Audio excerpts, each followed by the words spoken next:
everybody. Obviously we're at home. The trip is finished and we thought that we'd do a bit of a roundup because we've had lots of questions from people. John, the number man, has lots of numbers and details about the trip. We're 111,110 Ks on the odometer. Oh. And any moment now we'll cross 111,111 Ks. There we go. That's my excitement for the day. We originally had 4 months. John had 4 months long service leave booked. We left on the 1st of July, went up through central New South Wales. So leaving from Canberra, and given that we've done so much travel around New South Wales, if we had our time again, we would go straight to north of Sydney and then start travelling. That's definitely what we do, yes. The weather and the conditions in the middle of New South Wales at that time, I think we were in Gyro and it was -4 weather. It was crappy weather. It was crappy. We feel like we kind of wasted the first few weeks. Yeah, just the weather-wise and just getting into a routine, I guess. And then when we got north and we felt like the holiday started to really begin. Well, John's day just got better. This better be lovely because it was $50 each to get in. And he couldn't say no when the lady said, "Are you coming in?" The big softie, so he's paid. $50 to look at bloody crystals. How stupid is that? We had some good highlights, didn't we? Well, there's too many highlights.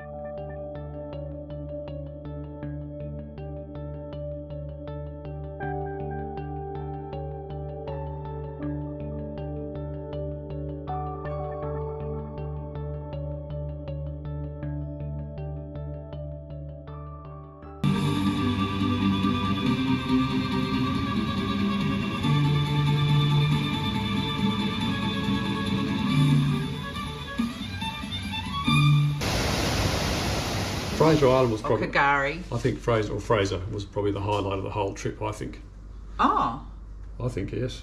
Okay, I loved it, but I didn't know that it would be your highlight. There you go. Well, it was nice. We didn't look at all of it. We looked at part of it, but if we go again, we go with people, because if you don't want to get stuck, you're in trouble. That's the problem. It was a big challenge for us. We nearly didn't take the van over to the island, but boy, we're glad that we did. It was still scary travelling around towing a van on sand for the first time, or just driving on sand for the first time. Yeah, and that Rainbow Beach bit where you have to get on the barge, it's just so much pressure. Oh, but everyone's watching. We were lucky that it rained the night before, so we didn't get bogged. I must say that going to Gari could just be a whole holiday in itself. Yes. Yeah. We could have gone and spent a fortnight just there and then come home and been really happy. Yeah.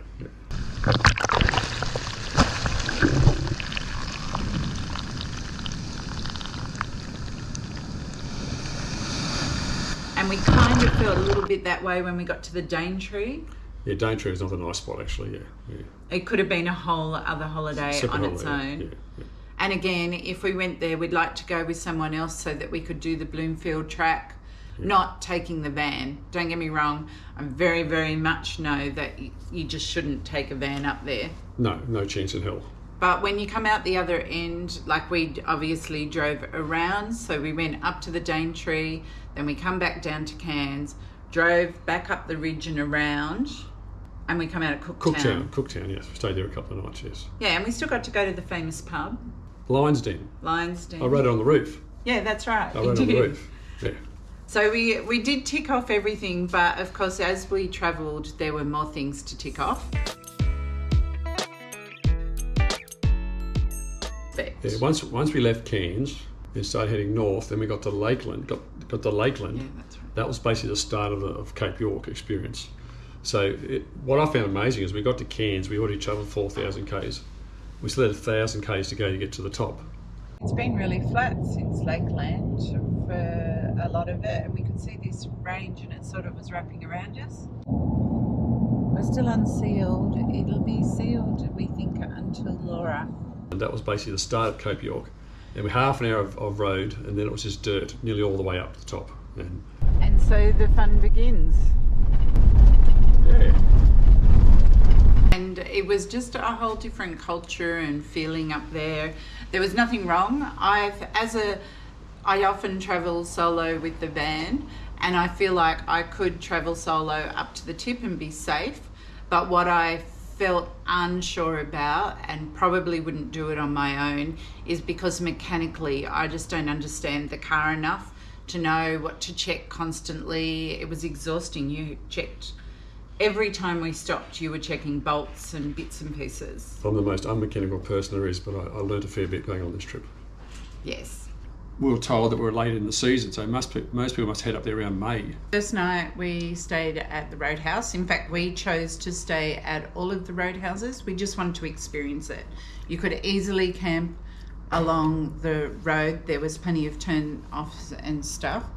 And all but one were basically $15 Per person per night. When we got to the first roadhouse that night, and we were like, oh my gosh, the roads were so bad, and he looked and said, well, they're going to be much worse because you're so late in the season going up.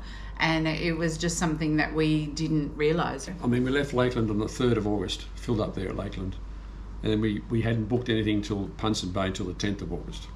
So we had 7 days to go about 800 k's, I guess it was. Yeah, now we could have done longer days and harder days, but to be honest, with the corrugations, by about 2:30, 3 o'clock, we had just had enough. Well, I got injured. You did get an injury, didn't you? You've seen one of the videos Sharon put out. Because I was resting my arm on the centre armrest, and I just, as I was driving, and then when I finished, it had all these blood spots on the armrest where the elbow was all worn away, the skin on the armrest. That's how rough it was. We gave ourselves almost too much time to get from Lakeland up to the tip. When you're at the roadhouses, there's not a lot to do. Yes, there is when you're near the telegraph track or you're near the falls and things, you could spend a day. But if you're just like Hand River Station, there's actually not a lot to do. Once you have a look around and you have something to eat, you're happy to move on because you're looking forward to getting to... Yeah, it's not far between the stations. 250 k's between fuel stations was the most we found in the entire trip. I mean, unless you've got a really, really small fuel tank. I mean, our Prada's got a 150 litre tank, so we don't have to worry about fuel at all. The first place you get to shop at, really like a good shop, is Bamaga. And we found it really nice and clean and well stocked. It was the cleanest shop. It was. It was sort of a mixture of IGA, Woolies and Coles, I think. They had everything there. I mean, some of it was expensive, which you'd expect it to be. Bamaga's only 50 or 60 k's from the tip, something like that, I think. People were really friendly there. I mean, the biggest hassle about Bamaga was wild dogs and wild horses laying in the middle of the road. I mean, the dogs weren't vicious. They were just wandering around the place. There's plenty of dogs and there was horses. And one problem I got with Bamaga, this wrecked the entire trip. This one thing in Bamaga. We went to the bakery and got some food, and they don't make coffee there. Yeah, it's a really funny bakery where they do more fast food than bakery goods. But if you want a coffee, you have to go next door to the clothing shop. That really wrecked my entire trip. For John, it just didn't feel right. But once you actually get up there, we were a bit unsure because we'd booked Punson Bay, but we were earlier for it. You don't need to stress at all. There's Loyalty Beach there. It's no bookings. You drive in, say hello to them at the office. They tell you to go and find a campsite where you want to camp. Then you come back and you tell them whether you're going to hook up to power, what part of the campsite you're in, and you pay money. And if you want to extend the next day or whatever, then you just can go up and pay day by day. We discovered a good trick about Thursday Island, if you go to Thursday Island was a great place. Went to the most northern pub in Australia and that sort of stuff. But beer is cheaper over at Thursday Island. Not that I'm much of a drinker, but a case of beer at Seisha, I think, was $110 when we were up there. But over Thursday Island, it was $85 for a case. Still expensive, but nearly $30 cheaper. And then lots of people on their dray trips for Thursday Island, when we were getting back on the ferry, they had casks of wine and they had beers. Yeah. It was 1 carton of beer per person. Something like that. You have to give it to the ferry driver, and you're not allowed to have it with you on the ferry. And he has a storage room. He puts them all in the storage, and when you get to the other side, you just go and pick up your cheaper beer. When you get to Jardine River, you got to pay, I think it was $204 to cross it and come back again. That covered all your camping national parks north of there. They don't take cash anymore. It's all card. They don't sell fuel there. You can camp there for $15 a night each. But we found you can only take a certain amount of grog with you. John doesn't mind a glass of port occasionally, so we were carrying a bottle of port with us, and that's actually illegal to have that north of the Jardine River. But we never met anybody that was getting checked. We didn't hear any stories.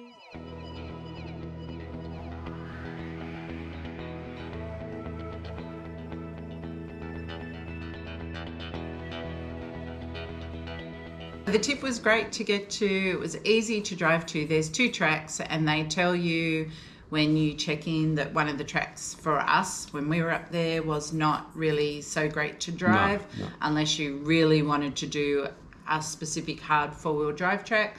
So we just got the other track. You got about probably a 400 metre walk maybe, and they got outdoor toilets there, but I wouldn't use them. And they're right in the middle of a sunny spot, and I think that they would just be putrid to use. I can't imagine anybody using them. Wouldn't go in there. No. We happened to get there after sunrise, but very close to it. We were the only people there for a long time. About an hour and a half we were there for, by ourselves. And it was lovely.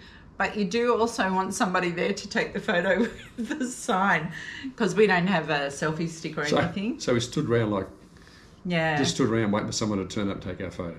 But it was good to be there. We realised we were the most northerly people. Yeah, and you found the northerliest tree. I found the most northerly plant and took a photo of that.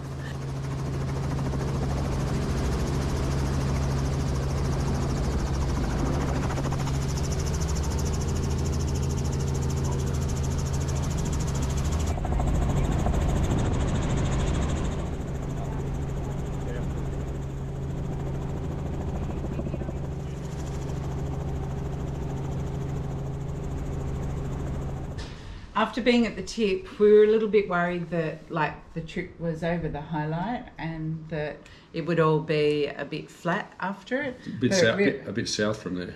A bit south, but it wasn't.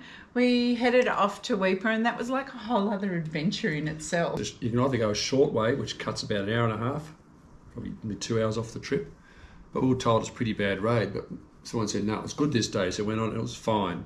And we ended up camping at a place about 40 k's outside of Weeper called, I think it was York Downs Dam. And it was $2 a night, which nearly broke us. I just want to say on the roads, so you really only should take road advice from somebody that has just driven the road. The last couple of days, because we were told the roads were awful, and some were awful, and some were good. Yeah. I mean, you just got to drive the conditions. And that was a case for us on the way to Weeper.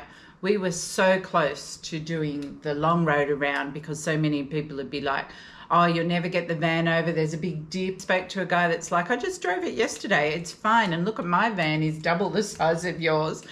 And you can you can sleep in the dam. No, you can't sleep in the dam. You can swim in the dam. You can sleep there if you want. And that was a godsend. And it was about 40 degrees, so we spent all day in there.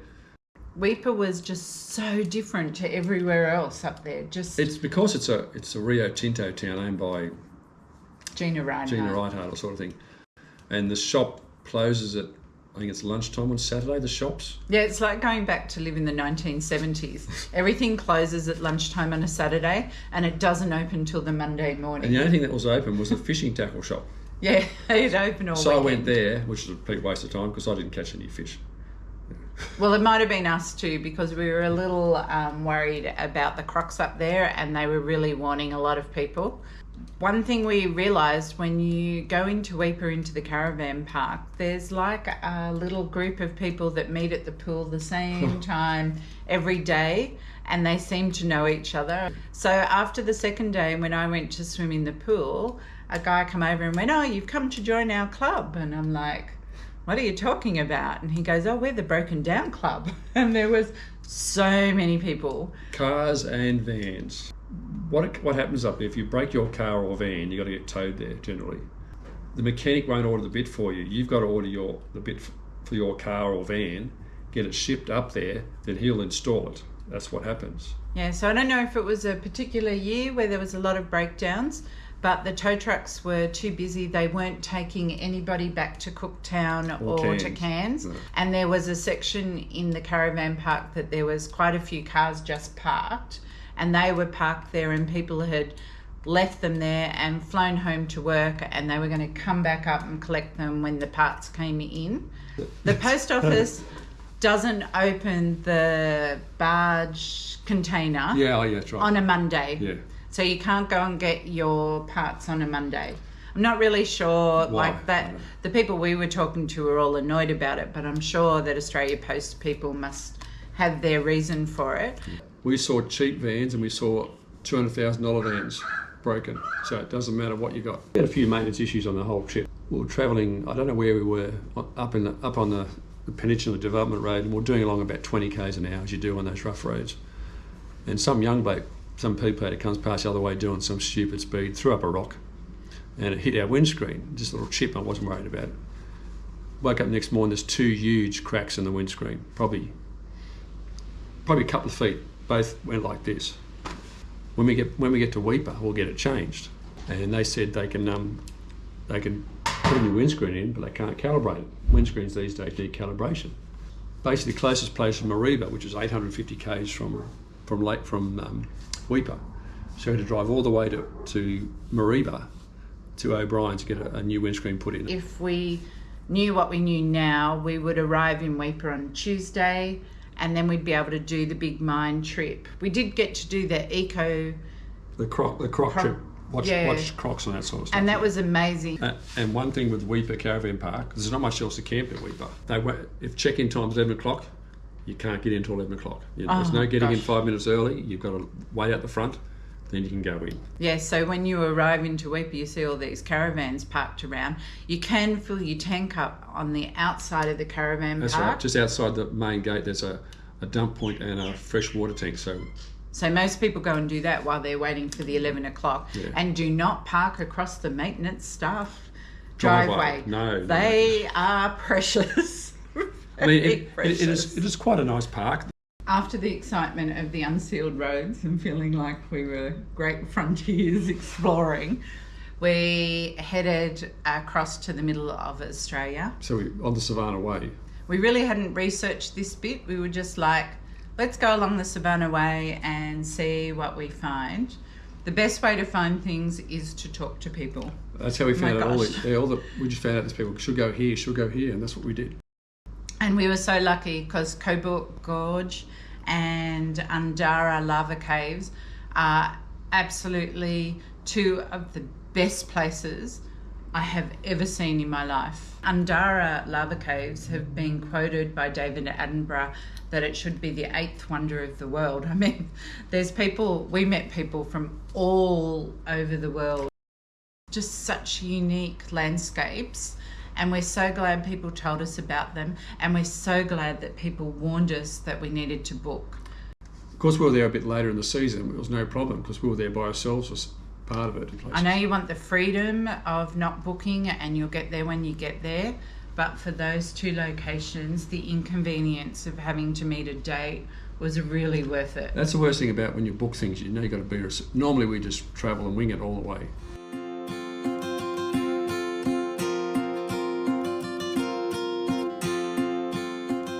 Camped at Normanton. We found a free site, but it was 50 k's back, and we just got sick of travelling. So it was hot. And we stayed at the caravan park, and we got there, and the Telstra lines were all down, so we couldn't FPOS anything, and it was $35 a night, and we could find $30.50 in our car. That was it. Yeah, we started off the trip with a lot of cash, but we used bits and pieces of it on the way. Yeah. And the lady said, we paid $30.50. She goes, you can pay the rest tomorrow. So one thing is carry cash. Yeah, everybody says cash is dead. It's not true. Cash and credit are pretty even in places over who's taking what.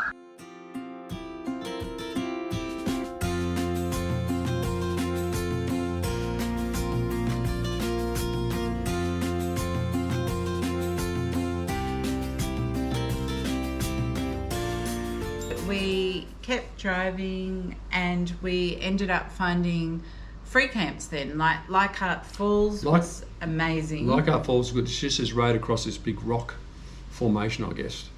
And we camped on the rocks on the left-hand side, as you head north anyway, away from the falls. But that was so hot there, but it was really, really good, Leichhardt Falls. But I have to warn people, we went there and we had a great experience, and it wasn't very busy, and we got on with all the people. But we did since meet people there that said there was over 50 vans that were camping at the top of that falls, and you couldn't move, you couldn't do anything, and it was quite miserable. And Gregory Downs, we loved Gregory Downs, but the same thing, timing is everything. There's nothing in Gregory. You got a pub, you got 2 fuel bowsers, one for unleaded and one for diesel. The unleaded wasn't working, but we camped down the road right on the water, and there's these, like, not rapids, but what would you call it? You hop in. It was a current that would carry down. You along. And we spent, I think, 2 nights or 3 nights there, I can't remember, just to keep cool. Pleading with people to please do the right thing in that campsite. It's so close to being closed down. People would jump in their grey water, just have the hose out, and the rangers would come down there and check you out, and they tell you not to do it. Yeah, and they reckon it's such an important water source that if people don't look after the water quality down there, then they're going to close it down. We actually went to Adele's Grove, and we were quite low on fuel, and knowing that we had to come back via Gregory Downs and their fuel wasn't reliable, we paid our top dollar in Adele's Grove for the entire trip. $2.90 a litre. Yeah. But we didn't need much, really. All right, after all of that beautifulness, and it was quite organic, we hit commercialism in a big way. Actually, that's not true. First we hit a free camp, which was great, and then we visited Devil's Marble, which was just the right kind of perfect. Kept the campground, and one of the best sunsets we have ever sat and watched.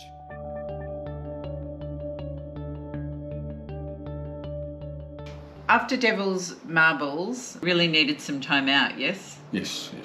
We did get lots of comments from people as we were heading into Alice Springs, warning us not to stay there. Yeah, there's 3 caravan parks that are just south of Alice Springs, like not even 10 minutes out of town.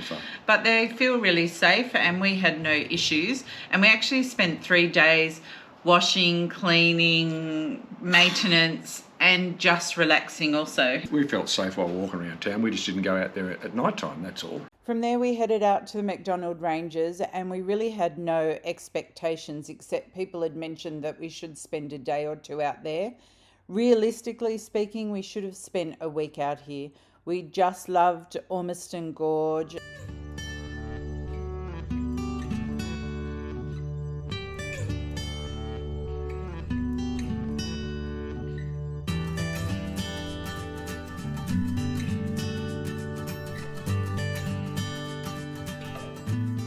We loved camping at Ellery Creek.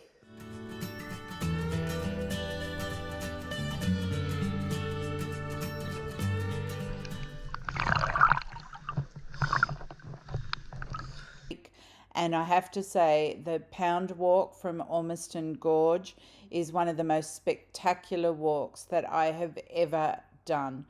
Just loved it, got to swim in the gorges and saw lots of wildlife. And we were reluctant to leave, actually, but we had a booking. And then we headed south down towards Uluru and Kings Canyon. Yeah, and it was just commercialism. Going into Kings Canyon, they wanted over $60. Yeah, I think it was between $60 and $70 a night for an unpowered site. And the unpowered sites were a long way from the amenities. And one of the things I was looking forward to, there was a lot of wind and a lot of dust flying everywhere. And I thought, at least we'll be there. We might cook and eat in the camp kitchen, because we were sick of cooking in the van and eating in the van. We thought it'll be lovely. Well, when you get there, all the camp kitchens are actually open to the air. They're just an awning with a barbecue and a sink to wash up. But saying that, I love Kings Canyon. I liked the walks and the national park at Kings Canyon more than Uluru. Uluru was just busy, and it was a shock. I have to tell you, for a schooner of beer in the village, a schooner of Great Northern, it was $15.90. But we stayed at the caravan park in Uluru, and the fourth night was free. So I think come to I think it was $148, $168 for 4 nights. Yeah, again, it wasn't advertised on their site that this was the case, but a fellow traveller said to us, so we booked the 4 nights and then it calculated the discount off when we come to pay. I mean, that was an unpowered site. We're not anti-commercialism, don't get us wrong. It was our wedding anniversary and we went and saw the drone show and had the full dinner experience and absolutely loved it. It was a highlight, wasn't it, for us? Yeah, that was good, yes. It was absolutely amazing. So leaving Yulara, we obviously had issues with the brakes on the van and some maintenance things, and we had some great help from the caravan company and the car company. I won't go into details. It's actually on the last video that I put up and it's quite detailed, but it did sort of change the way that we were traveling. So we had 3 days to get down there and then the van was booked in. Originally, as we were heading down when we got to Cooper Pedy, we felt like the van and the whole issues wasn't too bad. So we had a great time around Cooper Pedy. But then after we left Cooper Pedy, we could really feel the van pushing the car. Yeah, I mean, most of it was flat, but when you get a little bit of hill, of course the brakes weren't working properly.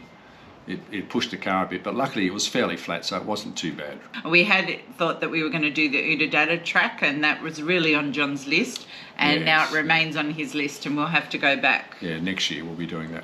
We really didn't see a lot of South Australia. We just did 2 camps. We stayed at a place called Parham, I think it was.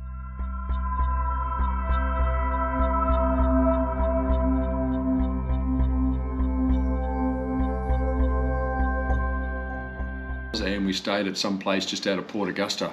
I've got no idea what the name of it is, but we just turned off some road, off the main road, and just camped in there for a night. But that was an amazing night. We both really liked that. And then we stayed at the most laid-back, weird hip camp, which is also in last week's video, so I won't go into it. Yeah.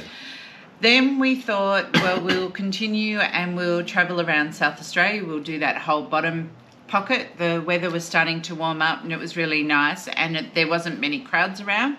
So we thought that was great. But on the day that we were picking up the van, we got a call from a relative, and basically my mother was real well, so we headed home to her. We had to travel 2,000 k's back up to northern New South Wales to help her out for about 4 weeks or so. Literally in 3 days we did over 2,000 k's.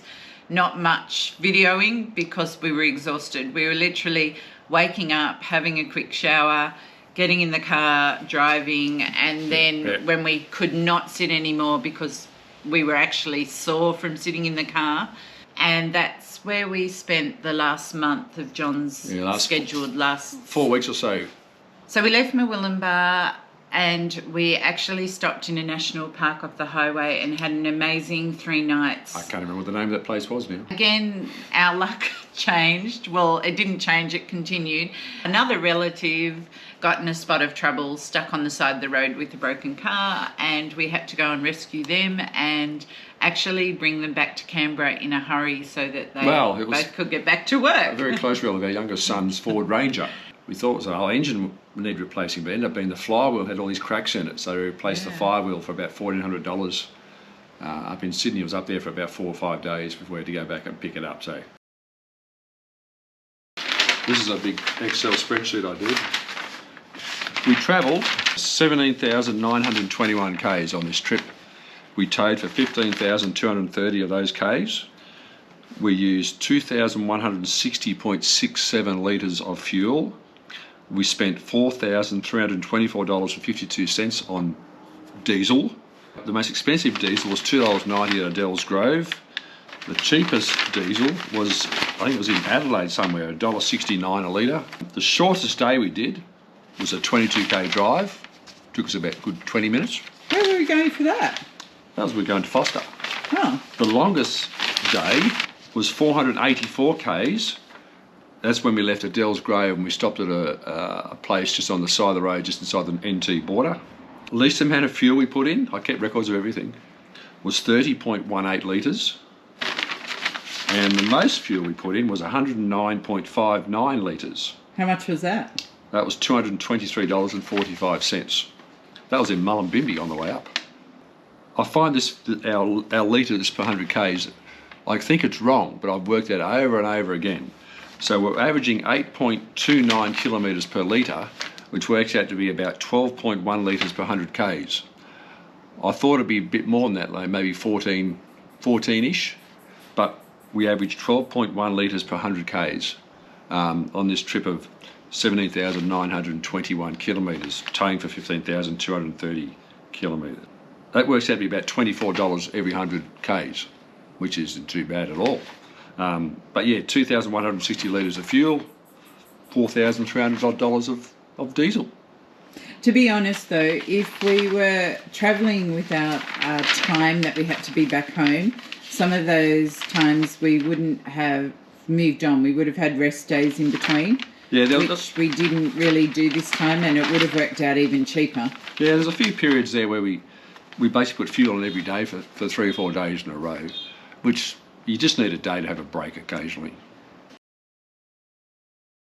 So when we were packing the van, I was worried about food, clothes and things like that, and of course I overpacked. So for the first 6 weeks we didn't need to go to a shop. But John packed very different things to me. Well, I took spares. I didn't know what spares, because I'm not the most mechanical guy in the world, so I took spares. The main spares I took was an air filter and a fuel filter.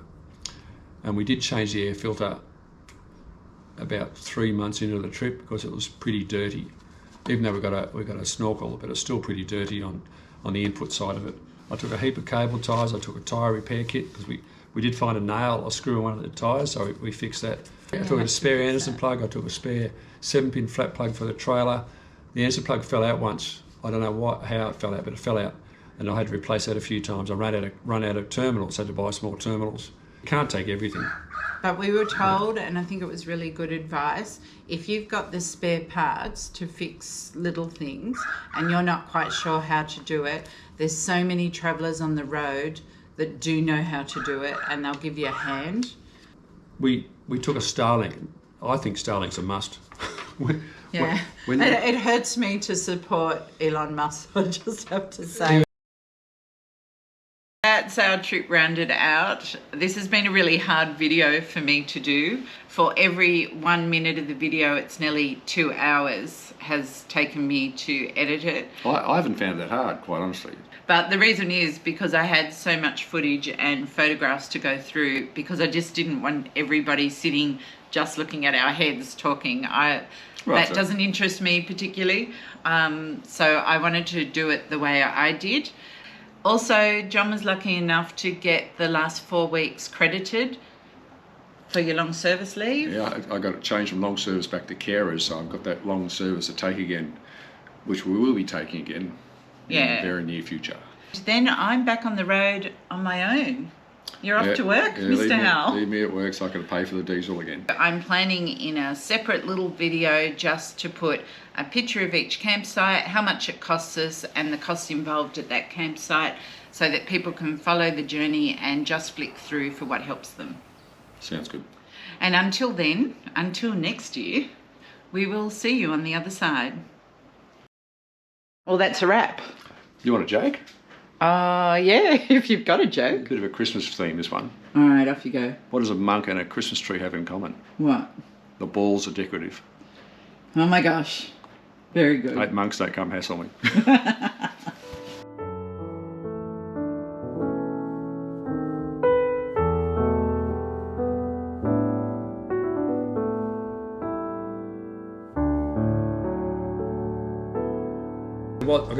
Was this van there. We walked past it one day and I thought, geez, that's a big van for one axle.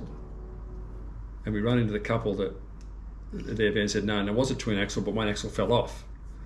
And they've been there for 3 weeks waiting for a new bit to turn up. Most of the cars were Ford Rangers that were broken down. I'm not nothing against Ford Rangers, but most of the people we spoke to there had Ford Rangers. There was a couple of Mitsubishi Tritons, I think, but it was generally seemed to be Ranger. I don't know what year Ranger, whether they're new ones or the older models, I don't know, but Yeah, I have to say, the north of Australia, the food, cafes and restaurants and pubs are all run by French backpackers, and all they do is deep fry. But they're good. Good food. Good food. Yeah, it was pretty decent. And then John had the best experience getting fuel in Lakeland. Well, no. I'll never forget it. We filled up, and I was looking at I wasn't looking at the price, I was just filling up, and I was thinking, bloody dollars are going over quick here. But the guy next to me, his was going a lot slower. I couldn't figure out why. And I looked at the price, and fuel was $9.99 a litre. And I thought I should have stopped, but I just kept going. Yeah, he's like, hey, Sharon, still holding the pump down. So I put 100 litres in, so I come to $999. I went in and I said, look, they said, oh shit, sorry. We lost power last night, we haven't reset the thing, so they made it was supposed to be $2 a litre. They were really nice, and they fixed it really quickly, and there was no hassles. And I think Lakeland Roadhouse, for friendly staff, nice people, and is nice food. my favourite